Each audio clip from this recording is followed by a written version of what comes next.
Shopping போகிறதுனாலே நான் ரொம்ப ஜாலியாகிடுவேன். ஏன்னா வீட்டுக்குள்ளே இருந்துட்டு செஞ்ச வேலையை திரும்ப திரும்ப செஞ்சுக்கிட்டு நான் ரொம்ப போர் ஆகிடுவேன்.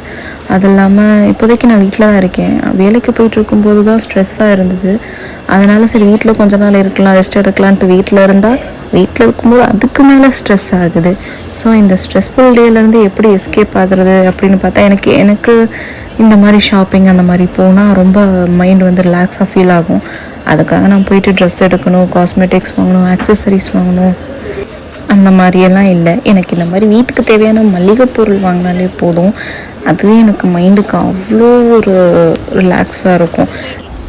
அது மட்டும் இல்லை, எனக்கு வந்துட்டு மைண்ட் ரிலாக்ஸ் ஆகணுன்னா பைக்கில் ஒரு ரோட் ட்ரிப் போயிட்டு வந்தாலே போதும். ரோட் ட்ரிப்னால் நீங்கள் நினைக்கிற மாதிரி இங்கேருந்து லடாக் போகிறது அந்த மாதிரி கிடையாது.